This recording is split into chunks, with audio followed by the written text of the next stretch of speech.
La intención que tengo con esta conferencia es abordar la cuestión de los derechos humanos desde la perspectiva de una ley que acaba de ser elaborada y que va a entrar en vigor ahora en el mes de enero, que es la actualización de una ley histórica en Cuba, una ley que es la ley 1312, llamada también Ley de Migración, de 20 de septiembre del año 1976. Esto es importante decirlo porque fíjense ustedes que un fenómeno tan importante como es el movimiento de personas a nivel mundial, que es uno de los derechos humanos inherentes a las personas, pues no tenía una regulación actualizada en Cuba durante casi 40 años. Y yo creo que incluso la ley anterior, que se modificó con esa del año 76 y que era del año 44, si no me falla la mente, yo no soy abogado, no soy un jurista, soy economista, pero para que vean la atención que los regímenes políticos dan a lo que son las leyes que regulan el ejercicio de los derechos por las personas, pues la verdad es que dice mucho de la naturaleza y de las características de ese régimen. En cualquier caso, bienvenida sea esta ley. Bienvenida sea porque cuando a un cubano se le pregunta en abierto cuáles son sus aspiraciones más importantes, y me van a permitir que haga un pequeño inciso. En Cuba no se publican encuestas de opinión de la sociedad como en otros países del mundo, aunque se hacen encuestas. Se hacen continuamente encuestas para conocer lo que la gente opina sobre el sistema político, que es el que crea opinión. En los países democráticos la opinión es la que lleva a los gobiernos a actuar de una determinada manera. ¿Y cómo se puede saber lo que ansían los cubanos, lo que aspiran los cubanos? Bueno, hay un profesor en la FIU, en la Florida International University, al que conozco y cuyo trabajo es sólido desde el punto de vista científico, que se llama Guillermo Grenier, que analiza las aspiraciones de los cubanos preguntándole a los cubanos que llegan a la Florida procedentes de Cuba a través del mecanismo este famoso de la boleta. Se supone que esos cubanos vienen con unos valores, con unas actitudes muy próximas a las que puede tener el ciudadano cubano de a pie. Porque a mí, por ejemplo, ustedes me ven y seguramente dirán, ¿y este qué tiene de cubano? Claro, yo soy cubano y pienso en cubano. Porque yo nací en Cuba y aunque llegué a España en el año 1969, llevo aquí toda mi vida, comparto valores, actitudes y creencias con los cubanos. Eso sí, muy disueltos, ¿verdad? Porque se van disolviendo a resultas de la integración en un país. Pero el cubano que llega a la Florida, el cubano que llega a Madrid, cuando tú le preguntas, mediante técnicas de investigación, cuáles son sus aspiraciones, y con eso vuelvo de nuevo al tronco de mi presentación, pues qué curioso que el 80% mencionan salir del país. Esa es una gran aspiración de los cubanos, poder salir del país. Por supuesto que en otros países del mundo existe esa misma demanda o esa misma aspiración. En aquellos países en los que las condiciones económicas no son favorables y en donde la vida uno no la puede desarrollar de acuerdo con sus deseos, que eso es un derecho humano también, los ciudadanos se mueven y lo hacen libremente en busca de un futuro mejor. Mis antepasados eran españoles que como en España no tenían condiciones de vida dignas, salieron y se fueron a Cuba y se establecieron allí libremente. Nadie les prohibió salir de España. Sí, lo único que tenían era que reunir el dinero del pasaje. Y así se constituye la nacionalidad cubana como resultado de mucha gente de muchos países que llegan a Cuba libremente, algunos, otros obligados, pero al final esos movimientos de personas han existido siempre a lo largo de la historia. De ahí que los gobiernos lo que tienen que hacer es regular esos procesos, tratar de darles un tratamiento que responda a lo que son las cartas internacionales en esta materia. Existen regulaciones internacionales por parte de Naciones Unidas sobre cómo se deben de proteger los derechos de las personas que libremente quieren cambiar de domicilio y establecerse en otros países, y los gobiernos que no adaptan la legislación a esas demandas, lo que hacen es lo que no deben hacer, es ir en contra de los derechos humanos. Por eso esta charla yo no la voy a llevar desde el punto de vista jurídico, sino que voy a dar algunas pinceladas, fundamentalmente para que vean ustedes mismos, y luego en el coloquio lo podemos analizar si quieren con más detenimiento, cómo esta legislación nueva o esta actualización de una legislación de los años 70, que llega 40 años después, en mi opinión, no cumple con los objetivos fundamentales de lo que debería ser un respeto pleno a los derechos humanos, en este caso al derecho humano de establecerse uno en cualquier país en función de sus aspiraciones. Voy a ser rápido en mi presentación para que luego haya más preguntas o coloquio, y voy a abordarlo en base a, bueno, pues siete puntos que expondré con un pequeño más detalle más adelante. Hablaré en primer lugar de las limitaciones que tiene este marco migratorio actualizado.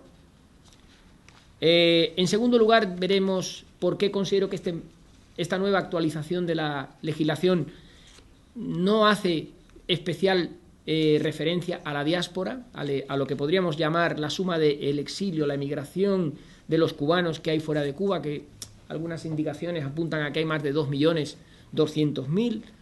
En tercer lugar, mencionaré un poco a qué obedece este cambio en la legislación que estaba desde el año 76 sin tocar. En cuarto lugar, hablaré de las repercusiones que tiene sobre el mercado laboral de Cuba. Es un aspecto que creo que a los economistas les puede interesar mucho. Luego, después, mencionaré la influencia que tiene esta reforma de la legislación migratoria con el marco de recepción por parte de los países, porque es verdad que los cubanos ahora podrán salir de forma distinta, como lo venían haciendo hasta ahora, pero también va a depender mucho de lo que los países de acogida tengan respecto de su normativa. En sexto lugar, hablaré de la previsible reforma de esta reforma migratoria que ya está, en mi opinión, yo creo que ya se tiene que estar trabajando en ella, porque pronto se va a quedar corta. Y hablaré también de las distorsiones que va a generar en los sistemas de elección de estudios y de profesión dentro de la isla, y aquellas restricciones que aparecen en la ley a la salida al exterior o al retorno.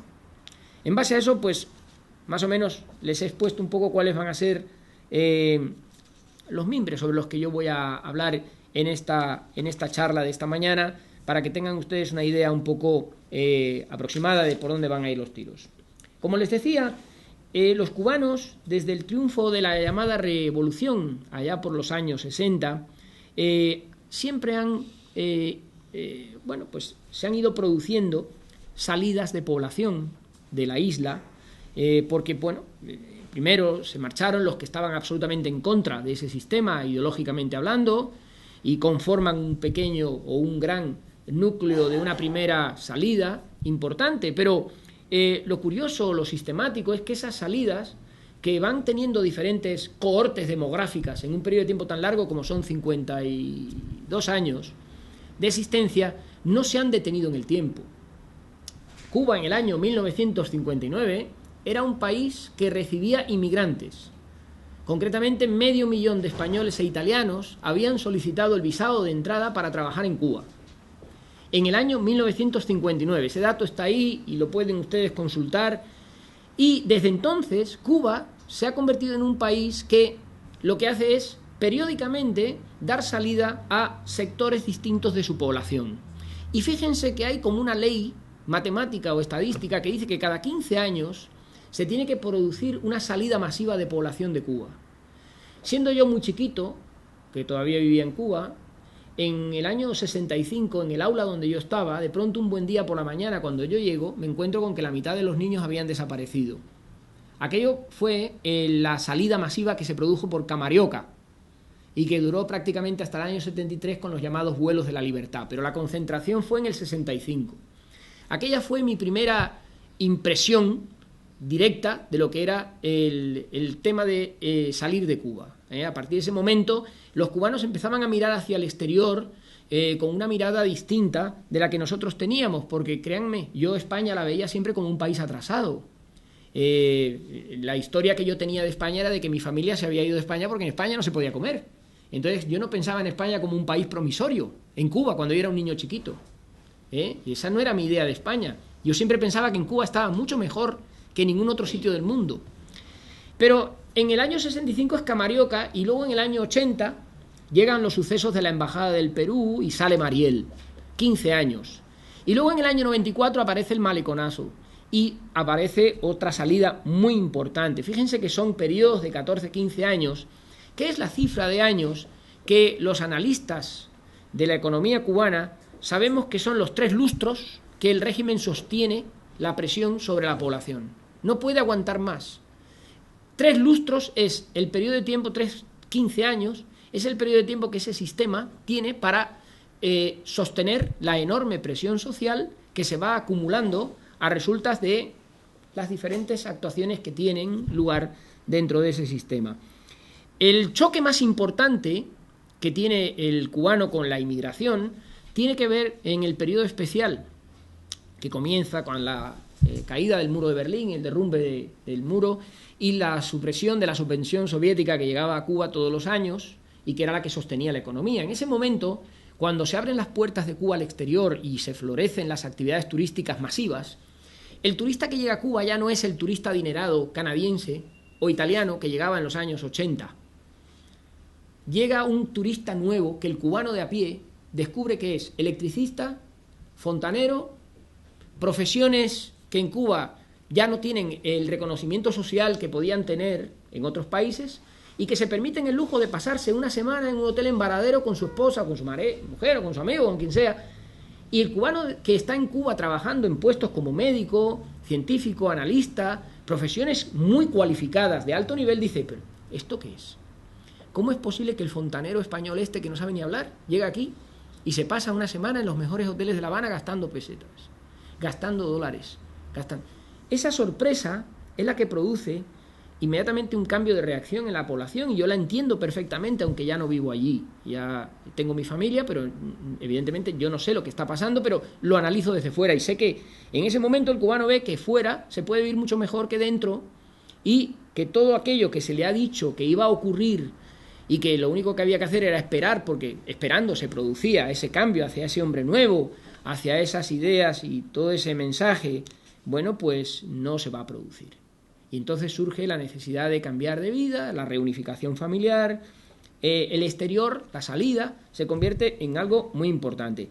Y desde ese momento empieza a haber en Cuba una presión muy importante a nivel social, que cuando Fidel Castro le cede el testigo a Raúl Castro en el año 2006, Raúl Castro decide que debe de ser uno de los ejes fundamentales de reforma política. No voy a hablar mucho de política, voy a hablar de aspectos económicos, pero es imposible hablar del sistema político castrista si no se habla de la política. Y efectivamente, Raúl Castro, pragmático por excelencia y un hombre que se ha empeñado en hacer cosas distintas a su manera dentro de lo que es el marco existente en la isla, pone en marcha un proceso de análisis muy en profundidad de qué hacer con aquella antigua ley firmada por el presidente Osvaldo Dorticós Torrado. Es que el que firma la ley la número 1312 la firma Osvaldo Dorticós, que los que son, yo recuerdo a Osvaldo Dorticós, era un político de los años 60 y fíjense, la firmó en el año 76. Bueno, y ese proceso, que parece que en Cuba las cosas son lentas, ¿verdad? La actualización de los lineamientos, todo allí se piensa mucho, se reflexiona mucho, pues cuaja en esta ley que finalmente se aprueba en el Congreso del Partido, que se celebró el año pasado, del Partido Único, y se da visto bueno para su implementación a partir del mes de enero de este año. Ya ha salido publicada en la Gaceta Oficial de la República de Cuba, de fecha 16 de octubre de este año. Esta ley contiene básicamente lo que yo les voy a comentar a ustedes. En primer lugar, esta ley es una ley que limita el ejercicio de los derechos humanos en materia de migración. Es una ley que, revestida de una serie de conceptos más o menos administrativos, lo que viene a hacer es darle a la autoridad gubernativa la autorización de la decisión final de poder salir de un país o de poder entrar en un país. Y teniendo en cuenta el sistema político, esa autorización va a estar siempre dominada por criterios que necesariamente no van a ser los objetivos que plantea la ley. Me explico. Instrumentos tradicionales dentro de Cuba para medir el grado de fidelidad a los principios fundamentales, el comportamiento en la evaluación del quehacer de la persona, de sus salidas de tono, de su capacidad para no meterse en líos políticos, etc. De esa evaluación va a depender que ese pasaporte tan deseado se pueda conseguir. De la misma forma, este acto que estoy haciendo yo aquí en Madrid podría suponer la prohibición de facto, de acuerdo con lo establecido en la ley, para que yo pueda entrar en Cuba bajo la idea de que yo estoy aquí haciendo actividades que son manifiestamente contrarias a los principios fundamentales del sistema, ¿no? Y como mínimo 6 años. Bueno, pero como yo no voy a volver a Cuba, no me van a detener aquí y me van a llevar a la cárcel. Pero bueno, asumiendo lo que eso es así, pues porque eso es así, pues uno continúa y tampoco vas a estar escondiéndote toda tu vida, ¿no? Pero lo que es claro es que el procedimiento administrativo en Cuba, los que conocemos cómo funciona aquello, sabemos que siempre está mediatizado por las arbitrariedades políticas. Y yo creo que ese marco migratorio nuevo, esta ley tan bonita, actualizada, con reglamentos, con órdenes, etcétera, yo creo que es papel mojado en el momento en que una autoridad local del Partido Comunista en Jatibonico llame y diga, no, a este no se le da el pasaporte porque es un mal pionero. Y así es como funciona el sistema. Yo lo que creo es que en un determinado momento esta ley, cuando se empiece a aplicar la concesión de pasaportes, cuando se empiece a mover, va a generar una situación nueva para las autoridades y van a aparecer problemas de corrupción, problemas de descontrol, que van a generar protestas de aquellas personas que no obtengan el pasaporte, que es lo que únicamente hace falta ahora para salir del país. Ya se ha suprimido la carta de invitación y la carta blanca y todo aquel papeleo que era absolutamente lamentable. Es verdad que ahora se ha suavizado todo mucho con la concesión del pasaporte, pero, insisto, conforme esta legislación se ponga en marcha y empiece a darse el pasaporte a unos y no a otros, los propios cubanos van a encontrar un motivo para protestar dentro de los estrechos límites que hay de protesta en Cuba, y puede surgir aquí un elemento nuevo que en un determinado momento haga que esa olla de presión que cada 3 lustros, cada 15 años explota y hay que dar salida, pues a lo mejor explota antes. Bien. Segundo punto, en la elaboración de esta ley, como todas las cosas que se hacen en Cuba, no se ha tenido en cuenta el papel muy importante que tenemos los 2,5 millones prácticamente de cubanos que vivimos en el extranjero. Y cuando digo cubanos, lo digo con la totalidad convicción de lo que les hablo. Yo, que soy español ya y que he hecho aquí el servicio militar y que, en fin, llevo viviendo toda mi vida en España, prácticamente desde que tengo recuerdo, tengo que viajar a Cuba con pasaporte cubano, porque en la Constitución cubana no se reconoce, como en la mayor parte de los países de América Latina queridos para todos nosotros, la doble nacionalidad. Entonces el cubano que se va al exterior acaba teniendo la nacionalidad de cualquier país, pero cuando va a su patria, a su Cuba nativa, el hecho de que tú hayas nacido allí te obliga a llevar un pasaporte cubano. Entonces, evidentemente, esta consideración es muy importante porque esa extensión de la migración y en tanto tiempo ha hecho que ya no hayan prácticamente cubanos de origen en las primeras generaciones del exilio, ya han desaparecido todos. Los hijos, que somos el escalón de mis padres, también ha desaparecido. Los hijos de los que salieron primero ya han desaparecido. Y quedamos los que nacimos en Cuba siendo muy pequeños. Y a mí me hace gracia ver cómo en la ley se reconoce que el niño menor de edad que salió con su familia en aquella época va a poder ser repatriado a Cuba. Es decir, incluso no solamente tendré que viajar a Cuba como pasaporte, sino que en un determinado momento a lo largo de mi vida puedo recuperar la nacionalidad cubana. Este es el único plus, entre comillas, que podemos encontrar en la norma en relación con lo que podríamos llamar un proceso de reconciliación. Yo creo que esta ley de migración podría haber sido un instrumento magnífico para avanzar en la reconciliación de los cubanos de la isla con los que vivimos en el exterior desde hace muchos años y que queremos y que soñamos con volver a la isla. Pero no se ha hecho. Yo creo que al contrario, se ha criminalizado la ley y, por ejemplo, aquellos que no tengamos un buen comportamiento a los ojos del sistema, pues no vamos a recibir el pasaporte, no vamos a recibir esa autorización para regresar al país. Yo puedo que lo solicito, claro, lo solicito, lo pago, los 100 CUC los pago, los 150, pero me puedo encontrar como algunos cubanos de mi generación que han llegado a Cuba y en el momento en que llegan al aeropuerto les conducen a una sala y les dicen que volverán a España en el vuelo del día siguiente. y además con toda amabilidad, te traen comida, te dejan encargar comida china, te dejan ver a tu familia a través de los cristales, pero no te dejan entrar en territorio cubano porque no te has comportado bien, no has sido bueno, no has sido una persona que haya actuado de manera adecuada hacia los valores de ese sistema político. Cuestionarlo, simplemente cuestionarlo, como estoy haciendo yo aquí, de esta manera tan suave que ustedes me están escuchando, es objeto de un castigo para aquellos que evidentemente pues quieran regresar. Este es un problema, porque yo estoy convencido de que muchas personas que esperaban viajar a Cuba o establecerse allí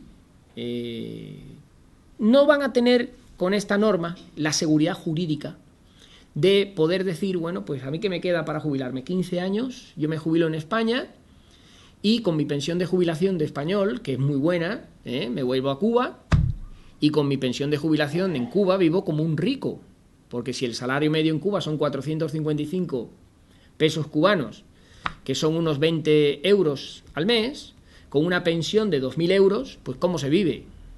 En fin, es simplemente un análisis muy objetivo. Pero con esta norma yo no tengo la seguridad jurídica, ni tampoco la seguridad humana, de derechos humanos, de que pueda en el determinado momento que yo quiera volver a tener esa autorización. Como les he dicho antes, yo creo que esta reforma de las migraciones obedece fundamentalmente a una presión social, y esto es bueno.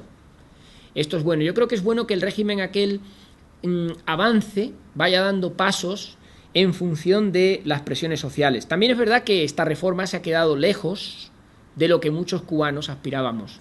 Es decir, de lo que muchos cubanos, tanto de la isla como de fuera, deseaban que fuera una reforma migratoria que no tuviera las cortapisas ni los recovecos administrativos que tiene esta ley. En cualquier caso, es bueno que el régimen haya ido haciendo esta reforma en respuesta a esas presiones, pero cuando uno entra un poquito en profundidad, se da cuenta de que el diseño de las autorizaciones para salir del país tropieza con una serie de aspectos que me gustaría aquí comentar. Los cubanos que más ganas tienen de salir de Cuba, más o menos de acuerdo con unos criterios de ordenación, son los profesionales, los artistas, los cuadros dirigentes de las empresas. Eso sería un núcleo de gente con muchas ganas de salir para poder trasladar al exterior su creatividad, que los cubanos tenemos una gran creatividad, venderla y ganar dinero. En segundo lugar, y por diferentes motivos, los disidentes, los opositores, las personas que tienen un reconocimiento como, vamos a llamarles enemigos, porque así les llama el régimen, a esas personas les llama enemigos del régimen que quieren salir de Cuba por motivos políticos. Ese sería un segundo colectivo con muchas ganas de salir de Cuba. Un tercer colectivo serían trabajadores de alto nivel de cualificación que ahora tienen bajos ingresos en la isla y que de pronto, hablando con un fontanero o con un electricista, dicen, oye, ¿cuánto ganas tú en España? Yo gano 2.000 euros en España. Yo gano aquí 20 euros. ¿Esto qué es? Este cubano de cualificación profesional, técnico, cuidadores de personas mayores, puede encontrar la posibilidad de también tener muchas ganas de salir. Y por último, los estudiantes para hacer cursos, másters y programas educativos. Este sería un poco el orden de las preferencias que cualquiera de nosotros, simplemente llamando a Cuba, preguntas, oye, y te lo dicen. El régimen en la ley no lo ve así. En la ley se expone quiénes son los que tienen más posibilidades de salir del país y a quienes se les condiciona la obtención del pasaporte al cumplimiento de una serie de requisitos. Por ejemplo, ¿quiénes pueden salir? Las personas mayores. Las personas mayores para ir a visitar a sus familiares, para someterse a tratamientos médicos, no sé, esto es una cosa novedosa para mí, que en una ley se reconozca que el cubano pueda salir de Cuba para someterse a un tratamiento médico. No habíamos quedado que aquello era uno de los grandes logros, ¿verdad? Bueno, bien, vamos a entender que en otros sitios la sanidad sea mejor y gratis también. Dicho esto, bueno, pues ese colectivo es el prioritario. Las personas mayores que vayan a visitar a sus familiares o a una situación humanitaria, llaman ellos en la ley. Luego, en segundo lugar, van a dar una prioridad a trabajadores que tienen bajo nivel de cualificación y que se encuentran desempeñando empleos, fíjense qué cosa tan curiosa, en empresas estatales y sector presupuestado. Este es un elemento muy interesante que luego tiene sus repercusiones en términos económicos. Tercer colectivo, los profesionales del partido que van a misiones de observación y de análisis en el extranjero, y luego, por último, los estudiantes. Como ustedes ven, no hay una equiparación entre aspiraciones sociales y las preferencias que aparecen en la ley. Los profesionales, los artistas, los médicos, no van a salir libremente de Cuba. No son los que más ganas tienen de salir, pero son en las preferencias del régimen los que van a tener que, someterse a una serie de consideraciones antes de poder abandonar el país. Las personas mayores, para visitar a sus familiares, pueden salir actualmente. No hace falta ya ni siquiera cartas de invitación. Yo conozco de casos de personas mayores que vienen y que no hay problema ninguno. La carta de invitación ha sido un documento lamentable, pero, en fin, se ha ido perdiendo esa moda. Las personas mayores, esta ley de migración, ¿para qué les beneficia? ¿Para venir a verme a mí después de muchos años, un tío abuelo mío? Bueno, sí, puede ser una cosa humanitaria y placentera, pero evidentemente a su hija o su nieta, que es profesional de esteticien, sí que le interesa venir aquí, porque aquí quiere ganar mucho más dinero. Y en cambio, a lo mejor en Cuba lo va a tener difícil.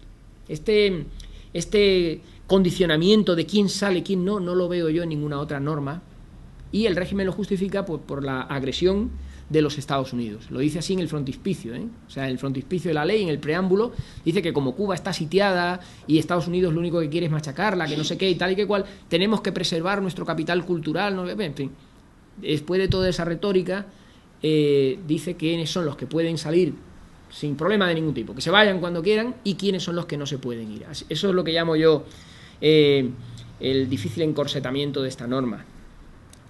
En cuarto lugar, el impacto que tiene sobre el mercado laboral. Hombre, esto es muy importante porque en Cuba cualquier persona que acepte un salario dado puede encontrar un empleo. Eso es cierto. En Cuba, en lugar de desempleo, lo que hay es subempleo, que consiste que las empresas estatales del sector presupuestado y la mayor parte de las organizaciones públicas tienen muchísima más plantilla de la que necesitan. En Cuba la gente, para cosas que aquí en España hay una persona, en Cuba hay 10. Y esto es así, esto lo sabemos, y con ir allí se observa y se ve. ¿Por qué es eso? Pues porque es estatal, y lo estatal pues no tiene objetivo de beneficio, y es otro concepto distinto de sistema económico. Vamos a respetar cada modelo, con independencia de que sepamos que uno funciona bien y el otro no. Dicho esto, en Cuba, si tú aceptas un salario de 12 euros al mes, que es el salario medio, 455, no tienes problema para trabajar. Esta es la norma. Los economistas, cuando nos encontramos con este fenómeno, no podemos darle una explicación con la ciencia económica. En la ciencia económica lo que nos dice es que cuando el nivel salarial es muy alto, hay mucha gente que está dispuesta a aceptar ese empleo. Cuando el nivel salarial es bajo, la gente no quiere trabajar en eso. Esto es lo que a todo el mundo le entra en la cabeza cuando trabaja con una economía de mercado. En esas empresas estatales de Cuba, del sector presupuestado, en donde hay mucha gente trabajando, la reforma migratoria, si ustedes me lo permiten, va a ser positiva. Porque si muchas de esas personas que están ahí sin hacer nada, sin tener un trabajo productivo, deciden marcharse del país y lo consiguen, por un lado esas personas saldrán de Cuba y podrán enviar remesas a sus familias, que no hemos hablado de esta parte, que la veremos después, pero por otra parte en esas empresas, los 10 que estaban trabajando en lugar de uno solo, como ocurre en cualquier otro país del mundo, van a dejar que sea realmente uno solo el que trabaje. Y eso inmediatamente significa ganancias de productividad en la empresa estatal, en esa VPC o en esa entidad del sector presupuestado. Y eso deja margen para que esa empresa le pueda pagar a ese trabajador que queda un salario acorde con su productividad, cosa que hasta ahora en Cuba no se ha podido hacer, porque el régimen no lo quería. Pero si de los 10 que hay, 9 se van y queda uno, y ese uno sigue dando el servicio, la productividad de ese uno es muy elevada. Y entonces el régimen podrá pagarle a esa persona en función de su productividad. Y si ese cubano ve que trabajando puede ganar dinero y sostener a su familia y comprar cosas y alcanzar un mejor nivel de vida, es posible que pueda haber hecho su sueño en Cuba. No sé si me explico. Es decir, saliendo población excedentaria de muchas empresas y actividades estatales, pues es muy posible que, gracias a esta reforma migratoria, ese problema de improductividad, de ineficiencia, de falta de estímulo, de igualitarismo absolutamente mal entendido, que hay en la economía castrista se empiece a resolver y en unos años nos encontremos con que la economía cubana no crece al 3,5, que es un crecimiento que no sabemos muy bien si es verdad o mentira, sino que puede crecer a un 8 o un 9, que son los niveles de crecimiento que tiene que tener para recuperar el tiempo perdido en estos últimos años. Es muy interesante utilizar los datos. Entre 2001 y 2010, en Cuba, el saldo migratorio, según estadísticas oficiales, fue de 341.000 personas. Y en ese periodo de tiempo, como ustedes saben, salir de Cuba no era fácil. Si ahora se creasen condiciones más favorables para la salida, esa cifra, que es importante, 341.000 personas es la diferencia entre los que salen y los que entran son muy pocos, esa cifra se puede incrementar de manera muy importante. Si la salida de Cuba se produce en los niveles que todo el mundo prevé y que puede ser realmente muy superior a esto, aparecen nuevas amenazas sobre la economía, y es que el envejecimiento de la población irá a más. Si se van los jóvenes y no se van las personas mayores, ya de por sí los mayores, ya hoy en día los cubanos de más de 60 años son el 18% de la población. En el año 2035 ese porcentaje puede llegar al 34% simplemente con las tendencias actuales. Si se produjera una salida masiva de población joven, ese porcentaje podría subir mucho más. Y un país con mucha población mayor, con baja productividad, con baja eficiencia, etcétera, pues ya verán ustedes cuál puede ser el resultado. Esta ley además se hace, quinto lugar, sin tener en cuenta cuáles son las condiciones de los países a los que los cubanos quieren viajar. Es verdad que Estados Unidos históricamente ha recibido a los cubanos con los brazos abiertos. La ley de pies secos, pies mojados y, en fin, toda esta norma que ustedes conocen. Pero, por ejemplo, para que un cubano pueda venir a Europa a trabajar, para que un cubano pueda migrar a un país como España, etcétera, pues hombre, hay que conocer la normativa, hay que saber que primero hay que encontrar una oferta de trabajo en el país. Esa oferta de trabajo te da la autorización de un visado que te da la posibilidad de residir y al mismo tiempo el permiso de trabajo y de residencia. Ustedes saben de todo eso mucho más que yo. Bien, hay dudas sobre eso, cómo se puede gestionar en Cuba. Y luego, por tanto, sí, yo tengo el pasaporte, pero el número de países a los que los cubanos pueden viajar solo con el pasaporte pues es muy limitado, muy reducido. Las condiciones luego de acceso a los países, Italia, Francia, España, etcétera, pues son las que ponen los países, y ahí el régimen, yo creo que ahí el gobierno lo que va a decir es, bueno, yo he dado facilidades para salir, pero el problema lo tienes cuando vas a esos países. Bien, ustedes ya me entienden un poco de cuál puede ser aquí el debate. Esta reforma nace ya desde el primer momento débil. Yo creo que va a tener que ser modificada pronto y se va a quedar pequeña en cuanto entre en vigor ahora en el mes de enero. No creo que se vaya a producir una salida masiva de cubanos en las condiciones actuales, porque la economía mundial no está en su mejor momento y no veo a los cubanos yéndose a trabajar a Argentina, a México, a Uruguay. No creo que esa sea una tendencia. Cabría preguntarse, además, sobre los beneficios de las familias que quedan en Cuba de la salida de los familiares al extranjero. Este es un tema muy importante que permite analizar los datos que tenemos. Por ejemplo, Ecuador. Ecuador es un país que tiene, el otro día, no sé, salía el dato aquí en España con la publicación del censo. El número de ecuatorianos residentes en España es superior al de, me parece que 7 provincias de Castilla y León más una de Navarra juntas. O sea, que hay más ecuatorianos. 98.000 pasan de 98.000. Correcto, me sorprendió la noticia, me encantó porque claro, son provincias que aquí en España históricamente han sido grandes y que de pronto, bueno, pues se han despoblado y ya está, no pasa nada, no hay que... Bueno, en los cubanos que salgan al exterior, lo primero que harán será enviar recursos a sus familias, como hacen los ecuatorianos, no pasa nada. Eso está muy bien. En este momento Cuba recibe por concepto de remesas ya más de 2.500 millones de dólares al año. Es un dineral para un país con un PIB de aproximadamente unos 60.000 millones. Fíjense ustedes lo que representa el envío de las divisas. A diferencia de los ecuatorianos, los cubanos que envían dinero a sus familias tienen más problemas.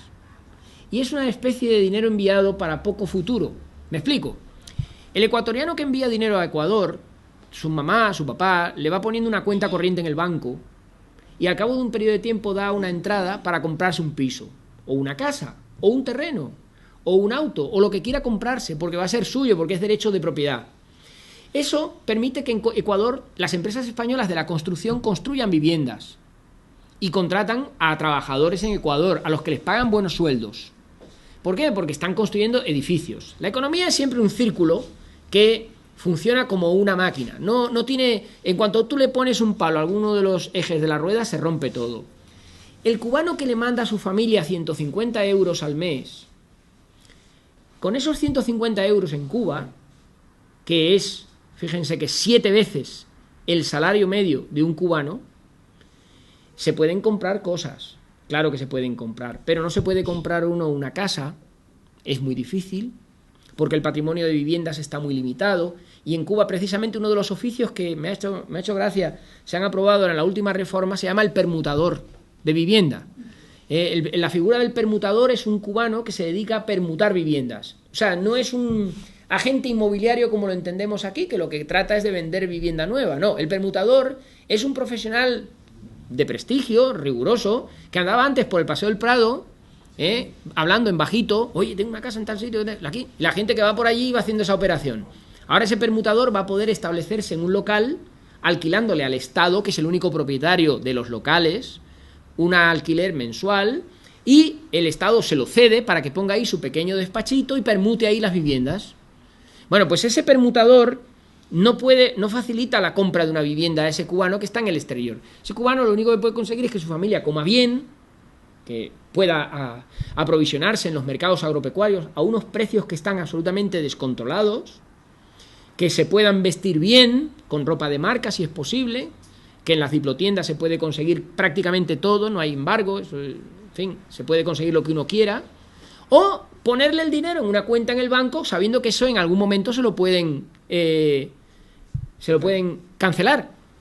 Entonces la gente el dinero en el banco le tiene un poquito de miedo y lo que hace es gastárselo en una estancia en un hotel, que me parece muy bien que las familias en Cuba se relajen y disfruten, que en definitiva cuando se tiene la desgracia de tener que perder a un familiar hacia el extranjero, si tú puedes vivir mejor allí, pues eso es fantástico. Pero lo que les quiero trasladar es que a diferencia de Ecuador, esos cubanos no pueden construir capital, no pueden construir derechos de propiedad, que es lo que hace que una economía crezca. Eso todo se gasta. Esa remesa llega a Cuba y tal y como llega se gasta. Entonces, evidentemente es pan para hoy y no sabemos qué va a ocurrir mañana. Simplemente es una observación que les dejo. En séptimo lugar, el hecho de que para determinadas profesiones se pongan obstáculos para la obtención de pasaporte, luego si ustedes quieren yo les detallo, va a provocar que en Cuba aumente muchísimo el fracaso escolar planificado. Me explico. Allí el sistema de acceso a los estudios no es como aquí.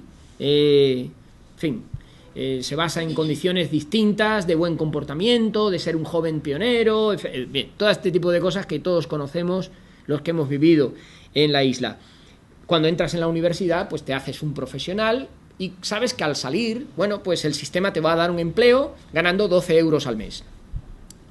Si ves que obtienes una carrera o una profesión de prestigio y entras en esas categorías que la ley dice que no van a tener fácil salida del país, pues lo más normal es que te entre una especie de agonía y digas, bueno, pues ya no quiero ser un profesional. Y ese enorme capital humano que hay en Cuba, que yo creo que es un valor muy importante, empieza a deteriorarse rápidamente en los próximos años, básicamente por la idea de que si acabo y me retienen y no me dejan salir, yo me quedo aquí y no me puedo ir y ganar dinero. Por lo tanto, prefiero no acabar y me convierto en una especie de paria durante unos meses hasta que me pueda marchar del país. Esto, fíjense ustedes qué desperdicio es para una sociedad, porque se supone que la educación es gratuita. No me lo creo, la educación no es gratuita, la educación la pagan los cubanos, con lo que se les detrae de su plusvalor, empleando la terminología marxista, porque yo algo de economía marxista tuve que estudiar en la facultad aquí en España. Entonces, el plusvalor que los cubanos producen, el Estado lo detrae, y con eso es con lo que paga la sanidad, la educación y todas esas cosas que hay allí. Si eso no fuera así, si los cubanos fueran los dueños de su plusvalor, de su beneficio, de su productividad, y pagaran impuestos, que es lo que están haciendo ahora sobre cooperativas, trabajadores independientes, que es el sector privado que está saliendo poco a poco al pairo de las reformas, pues hombre, esa separación entre privado y público permitiría hablar ya de una educación pagada con mis impuestos. Entonces, este tipo de cosas, en mi opinión, son las que van a generar ahí distorsiones muy importantes en la elección de estudios, en la elección de carreras y trayectorias profesionales. Finalmente, y ya con esto no les aburro mucho, pues habrá restricciones, tanto de entrada como de salida, como he dicho anteriormente, a las personas que atenten contra la seguridad del Estado, que incurran en algún tipo de delito de opinión, etcétera. Y luego el resto ya son normas muy similares a las que se observan en otros países. Para ir acortando, yo creo que esta operación es una operación fundamentalmente dirigida a varios fines que necesita como sea la economía en este momento de Cuba, que es obtener ingresos de las remesas de los emigrantes, aligerar la enorme presión social que, como les he dicho, se acumula cada X tiempo en la isla, comprar tiempo y manejar una situación que está cada vez más complicada por la vía de la recompensa del buen comportamiento. Cubano que te portas bien, cubano que te puedes ir del país, que te doy el pasaporte y luego tú búscate la vida. Esa recompensa del buen comportamiento que el régimen la ha tenido en otras cosas, históricamente Cuba ha sido una meritocracia política. Tú te portas bien y tú no tienes problema. Tú eres revoltoso y me organizas problemas y yo te castigo. Y te acabo encerrando, te acabo echando del país. O te acabo matando. Pero si tú te portas bien, no te preocupes. Tú obedece, sé bueno y verás cómo no te pasará nunca nada. Esa imposibilidad para muchos cubanos de ser buenos es lo que nos ha llevado a 2.200.000 al exilio y a no querer aceptar ser buenos como ellos nos imponen. Entonces, esta ley, en mi opinión, deja toda la reforma migratoria grandemente ansiada por los cubanos en una situación bastante deficiente, en una materia que pronto va a tener que ser modificada. Se mantienen las prácticas expropiatorias. No es cierto que los cubanos que se van al exterior puedan transferir la propiedad de sus viviendas, ¿no? Simplemente el Estado las confisca y luego es el Estado el que se encarga de pasarlas pues a los herederos o a la mujer o al pariente más próximo, que eso es lo que ocurría ahora. Pero yo, por ejemplo, si vivo en el extranjero, y ahora si quieren entramos en casos particulares, no puedo ser dueño de una casa en Cuba. Es curioso, mi pareja, que es española, sí que puede ser dueña de una casa en Cuba y entrar a Cuba con un permiso especial que se concede a las personas que tienen propiedades en la isla. En cambio, el emigrado, que para ellos yo soy un emigrado, el concepto de emigrado no sé si lo tienen claro, en la ley aparecen ahora una serie de conceptos. El emigrado, que es el que desaparece de Cuba transcurridos 24 meses y no da señales de vida, para ellos es emigrado, y por tanto entra a formar parte de un limbo, de una situación compleja, pues